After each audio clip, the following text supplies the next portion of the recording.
Mientras a Morena lo que le conviene para amarrar el poder sin verdadera oposición ni contrapesos, se advierten los riesgos los riesgos políticos de la reforma electoral que se está elaborando, que está ahora en borrador. Uno, se advierte la concentración del poder oficialista, sin duda. Dos, se advierte también el debilitamiento y la sumisión de los árbitros electorales, el IFE y el tribunal. Son peligros.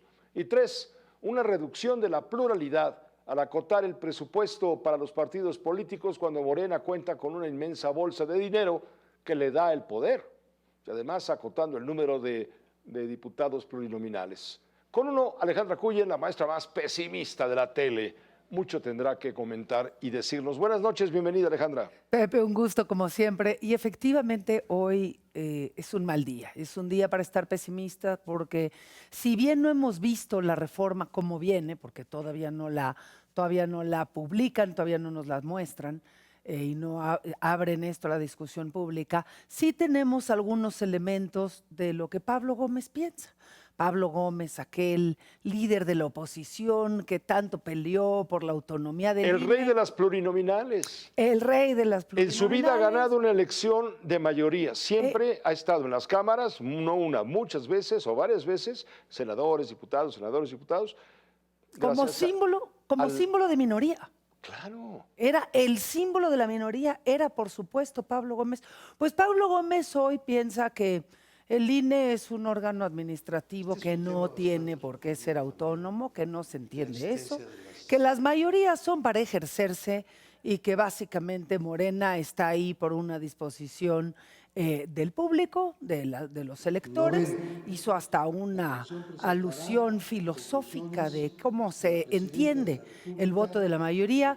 Por supuesto, sin aclarar que Morena no tuvo el 75% de los votos, sino que tuvo solamente el 54%. Entonces, ¿qué tenemos enfrente, Pepe? Una reforma donde al debilitar, ya lo vimos de facto, porque el INE está de facto debilitado y el Tribunal Electoral, es el que está más sometido. O sea, claro. entonces a la hora que, si la última palabra la tiene el Tribunal Electoral, pues con un Tribunal Electoral ¿Qué pasó con acordeones. los acordeones? ¿Recuerdas los argumentos que básicamente validaron la existencia de acordeones, que es lo que seguramente estarán pensando meter en el 27? Pero donde se vuelve muy interesante la discusión es lo que mostrabas hace un momento sobre el PT y el Verde. En el caso del Verde, o sea, ¿por qué pelean por esos votos? Sus pluris. Sus pluris, que son una fuente de ingresos, La lana. y la cantidad de dinero que se les dé a través del INE como partida para sus operaciones, digamos, cotidianas, los famosos recursos públicos del financiamiento de campañas. Pero el Verde tiene una manera, y sabemos que el Verde está negociando por atrás, es decir, ¿me vas a quitar pluris? Me das gobernaturas a cambio, porque el Verde sí sabe que operando gobiernos estatales pues puede desviar recursos para campañas, puede desviar recursos para cualquier objetivo ajeno al bienestar del Estado. Ya lo han hecho y es como una de las cartas que se sabe que están negociando por atrás.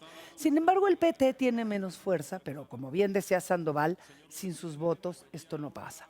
El punto acá va a ser ver hasta dónde le llegan al precio, porque lo vimos con la reforma del Poder Judicial, Pepe, donde Morena, con el presupuesto federal, está dispuesta a comprar los votos que necesite, sea, como lo vimos en el caso de la judicial y los senadores de oposición que acabaron cediendo su propio voto para destruir al Poder Judicial. ¿Cuáles son las consecuencias de todo esto, Alejandra? ¿Qué va a pasar con el futuro de la democracia nacional? Mira, yo sí creo que el pueblo de México, cuando decide votar en contra y tiene una alternativa seria enfrente, que no hay, nos falta, que por ahora no hay, que ahorita no la tenemos, no está construida por lo menos, pero cuando tienen una alternativa que consideran seria, las prebendas y el dinero que le regale el gobierno no es suficiente para garantizar el voto, sea como sea. Si Morena insiste en debilitar a los órganos autónomos, debilitar al tribunal y además quedarse con estos controles donde reduces la presencia de la oposición a través de la reducción de plurinominales, lo que acaba generando son movimientos alternos, que pueden ser violentos o no. Por eso la llaman la ley Maduro. Si tú cierras las vías institucionales, lo que quedan son los balazos, Pepe. En el caso venezolano, y antes de que llegara Trump a extraer a Maduro, recordemos cómo ganó el grupo de María Corina la presidencia de la República, que fue a través de cómo en redes sociales la gente se organizó para guardar las imágenes de las actas y poder llegar a demostrar que tuvieron el 64% de los votos. Y para esto, por más que el presidente Maduro quisiera controlar y por la vía de la fuerza y por la vía del dinero a su pueblo, la gente encuentra la manera para salir. En el caso venezolano, como no había salidas institucionales, lo que acabó pasando fue una fuerza extranjera la que intervino. Esa es otra discusión, pero es el entorno institucional que se está por lo menos bosquejando de lo que habló Pablo Gómez en la sesión de gobernación.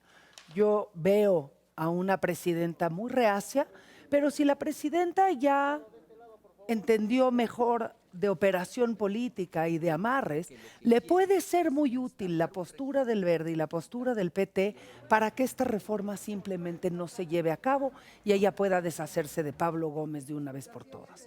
Porque al final, Pablo, como dijo Monreal, como dicen distintos senadores y diputados y como muchos actores políticos piensan y analistas pensamos, es una reforma que no es necesaria en este momento. Hay temas mucho más relevantes que discutir que una reforma que simplemente acota un poder que ya tienen y que si pretenden ser tan buen gobierno como promueven y como prometen, pues no tendrían que necesitar este tipo de ajustes. El monto presupuestal que representa el INE es marginal comparado con lo que derrochan en Pemex, con lo que pierden por no controlar el huachicol fiscal, por lo que pierden por no controlar ordenadamente las aduanas, etcétera, etcétera, etcétera. Hay muchas otras maneras de lograr mejores resultados y con eso van a tener los votos.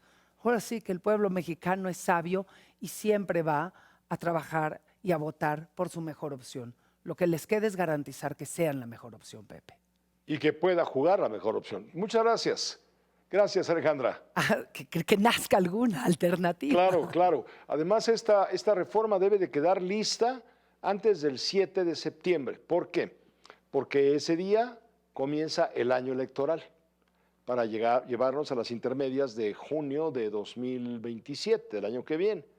Si no está lista la reforma, no se podría aplicar para el 27. Evidentemente se va a lograr. Y hay que estar muy atentos, Pepe, a qué cosas van a negociar por dentro. ¿Qué va a pasar? ¿Qué va a pasar? Va a ser una elección concurrente en donde votemos por diputados federales, por diputados locales, 17 gobernaturas, 17 gobernaturas, cientos de municipales, la cuestión del mandato, ¿cómo se llama? La revocación de mandato que al parecer... Y la otra parte de la judicial. Y el resto de la judicial que todavía está en veremos. ¿Cuánto los ciudadanos vamos a estar frente a la urna?